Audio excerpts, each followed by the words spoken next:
falar aqui rapidinho, tá? Ah, não é esse aqui, não. Eu vou pegar aqui, só para a gente poder... Eu não vou me ater muito a detalhes, não, nessa parte de redes ponto a ponto. Tem muito detalhe técnico aqui, é só para a gente entender coisas por alto, tá? Como é que é a rede peer-to-peer, né? Como é que elas operam no conceito de blockchain, tá? Então, assim, lá atrás, né, quando a gente começou a ter computação em rede, né, as primeiras organizações de rede era lá a ARPANET, né? Então, que você tinha comutação de pacotes, isso aí é desde a década de 60, tá? Então, isso aí é os primórdios, quando vocês estudam redes, não sei se vocês tiveram curso de redes ainda, já tiveram curso de redes? Então, provavelmente vocês estudaram essas estruturas lá atrás. Quando o cara conta a história da internet, não sei se contaram lá para vocês. Então, assim, eles contam assim, a primeira infraestrutura antes da internet era essa ARPANET, tá? Mas ela tinha uns probleminhas e que, por conta dela tinha uns probleminhas, ela precisou evoluir para poder chegar no que a gente tem hoje, tá?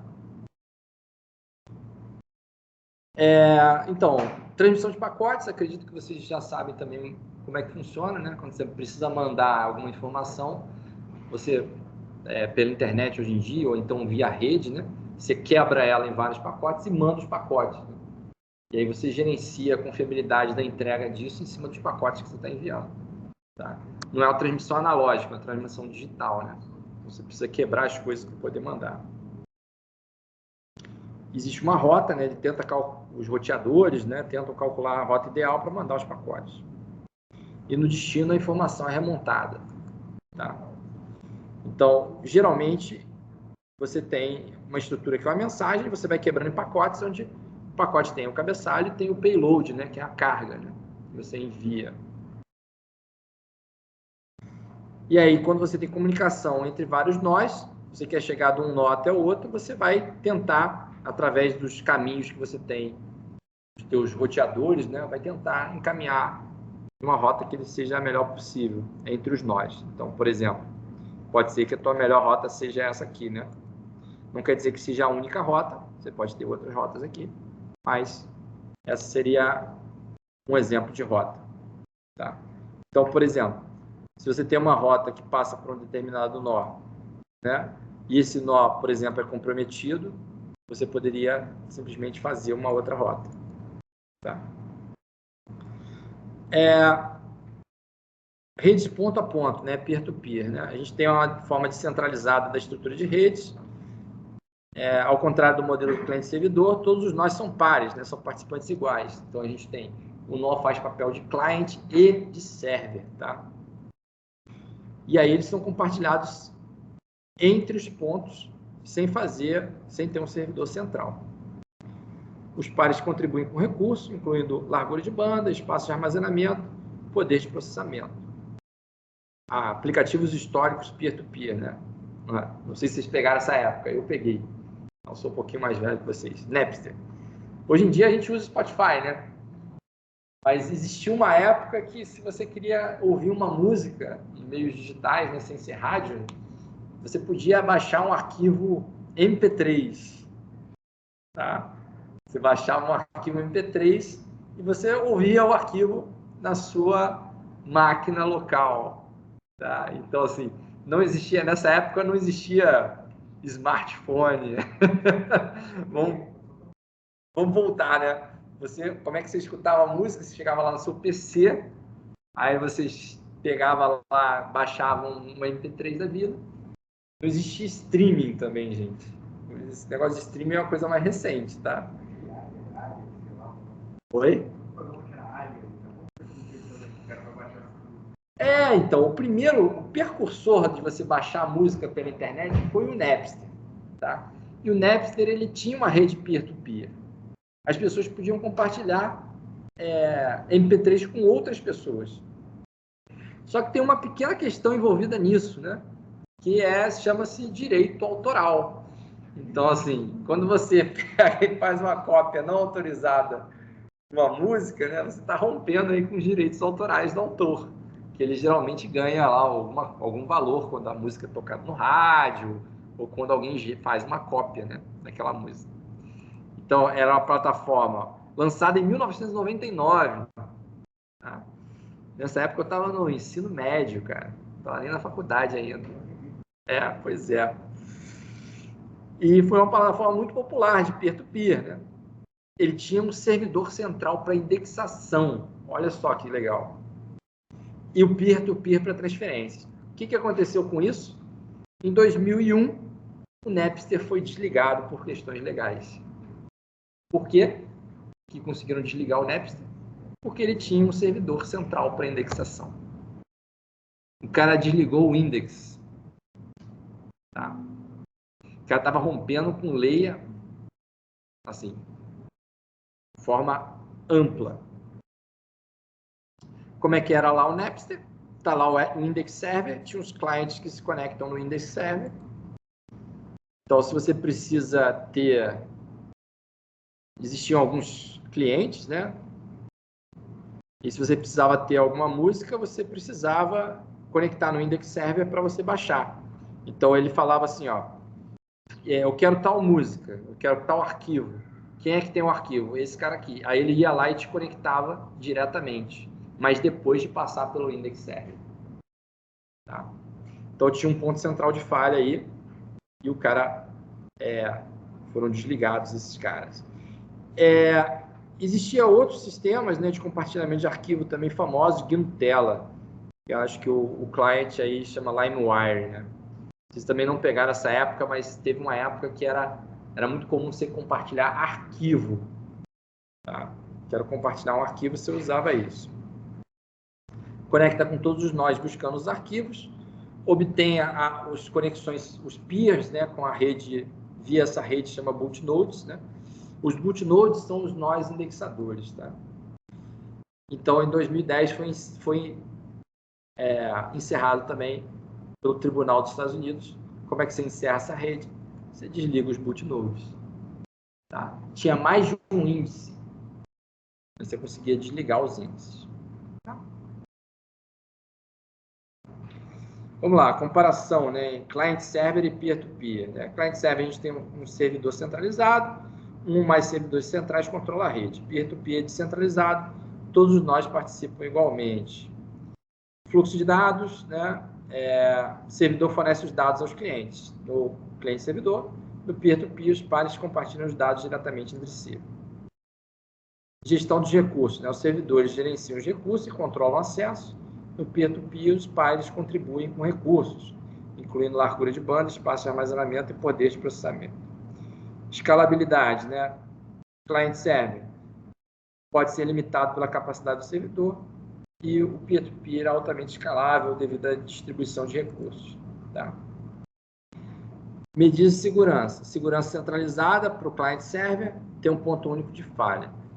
O peer-to-peer, potencial para alguns problemas de segurança, malware, por exemplo, dependente de como for implementado. Qual que era a grande questão de você usar a rede peer-to-peer ali nos anos 2000, início dos anos 2000, para você pegar aquele arquivo que você precisava?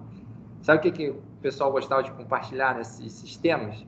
Era livro, filme, era, por exemplo, programa, não vou dizer pirateado, mas já craqueado, chaves para você poder, por exemplo, liberar acesso a programas, tipo, a gente usava Windows, né? Windows, chave do Windows, chave do Office, essas coisas. Qual que é a grande questão?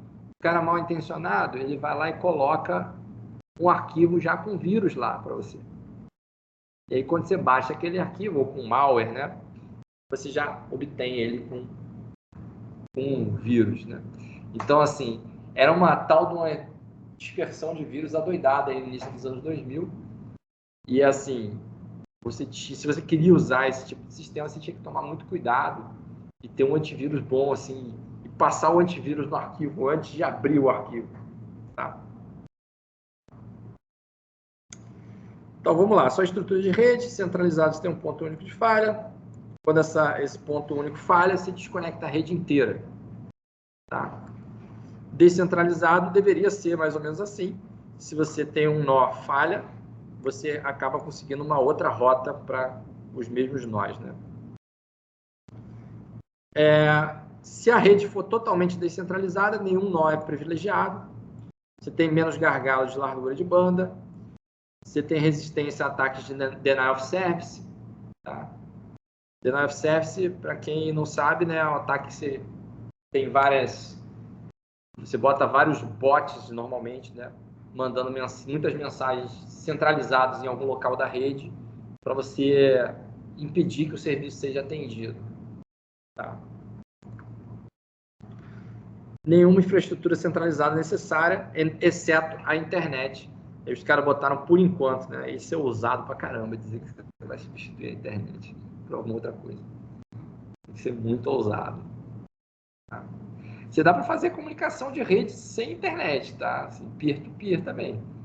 Tá? Teu celular geralmente é habilitado para fazer isso, tá? Existe Wi-Fi Direct, né? Ou até a própria comunicação Bluetooth, né? Se você fizer ponto a ponto, você não tem um servidor no meio, tá? Então, existe lá uma área de redes que estuda lá redes mesh, né? Esse tipo de coisa que são redes estruturadas dinamicamente. O grande problema é você perder a conexão, né? Porque hoje em dia a internet você tem um ponto central, né? Você vai no seu provedor de serviço e a partir dali você pega as informações que você quer. Imagina que você quisesse ter uma internet que é roteada sem servidores até o ponto que você quer. É um negócio meio estranho, sabe? Mas, teoricamente, daria para ser feito. Tá?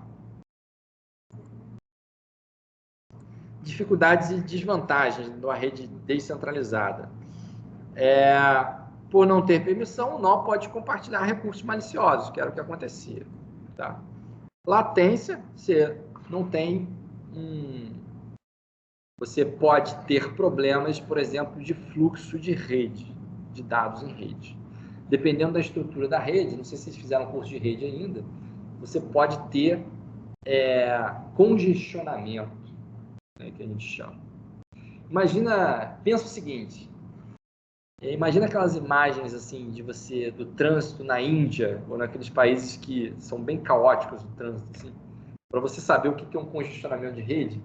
Se você não tiver muita regra e todos os nós se conectam com todos os nós, você pode simplesmente ter congestionamento pelo volume de tráfego que você tem ali. Tá? Cruzamento na Índia. Tá? Todo mundo passando ao mesmo tempo. Então, assim, dá problema. E isso te causa uma latência também. Tá? Você não tem uma garantia ótima, né? Você não tem um caminho ótimo de sair de um ponto e chegar no outro. Tá? Não tem um ponto central, né? Os nós não te garantem isso, né? Difícil de regular atividade ilícita, né? Não tem permissão, a galera faz o que quer. Rede limitada por nós com hardware mais fraco, né? Depende, né? Se você não tiver uma redundância, talvez não.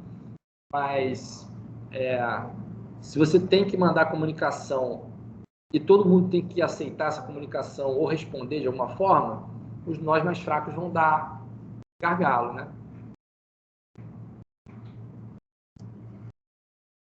Existe o protocolo de fofoca, né? Qual que é o nome? É o Whisper? Acredito que seja isso. Que é o seguinte, como é que você faz a comunicação? Eu acho que tem imagens mais abaixo aqui.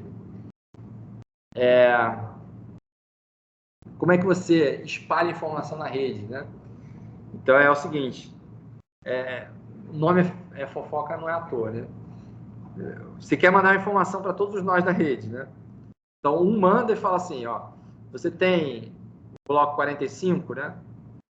Aí o cara fala, não tenho. Aí você manda para todo mundo essa pergunta. Você espera que as pessoas respondam. Tá? E aí alguém vai responder, né?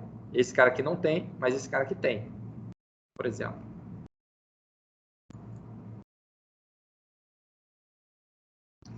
Existem redes peer-to-peer estruturadas e não estruturadas, tá? Então, assim, diferenças, né? Organização. Os nós na estruturada. Os nós são organizados seguindo protocolos e estruturas específicas, como tabelas hash distribuídas. Quando a gente fala de roteador, roteamento, né, esse tipo de coisa, a gente tem esse tipo de estrutura, tá?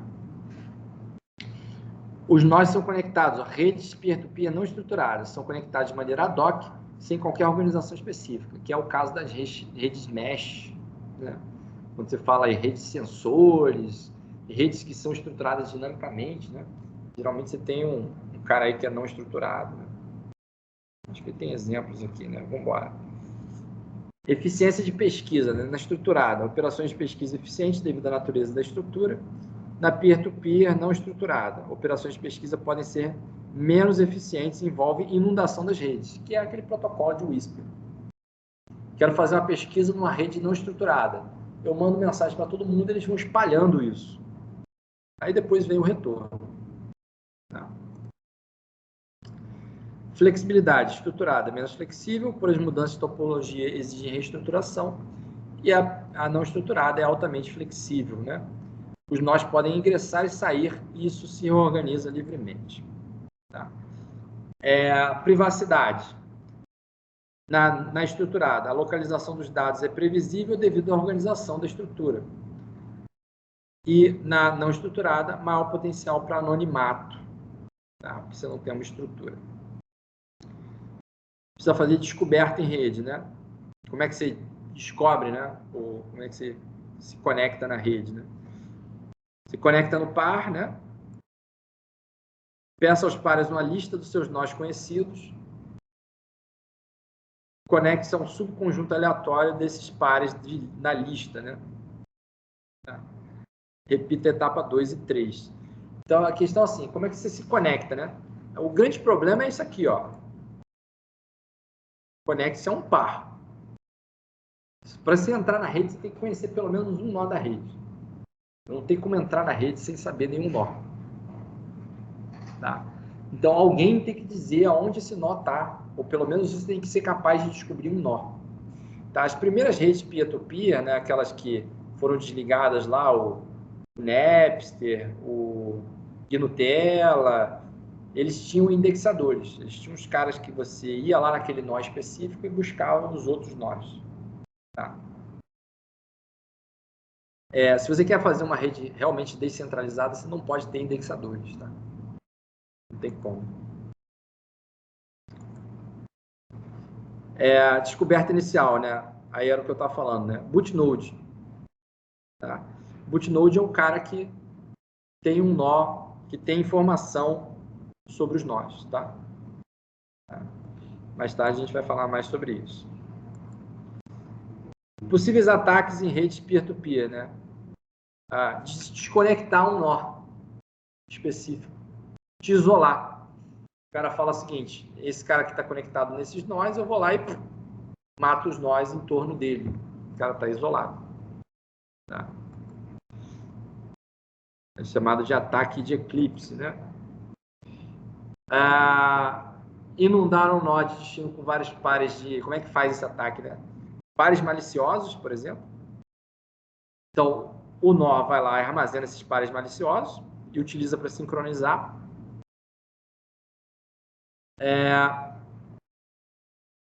E aí depois você faz um denial of service, né, para forçar esse cara a ficar offline, né? E sincronizar com esses novos pares maliciosos. O cara fica desconectado. Se ele só usar pares maliciosos, né? Como é que você previne isso de alguma forma? Restringindo conexões de entrada de alguma forma. Seleção aleatória de pares para se conectar. Você garantir que você não está se conectando a pares maliciosos. E seleção determinista de bootnodes. Quem é que você vai usar para inicializar a tua rede.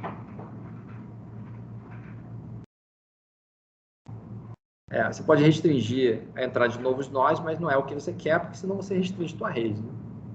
Né? Ou seja, peer-to-peer ele vai oferecer algum caminho aí para você seguir em relação à direção de aplicações mais descentralizadas e resistentes à censura. Né?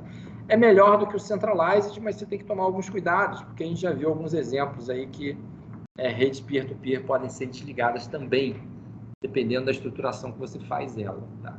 Teve 2 casos clássicos aí, que é o Napster e o Gnutella. Tá bom.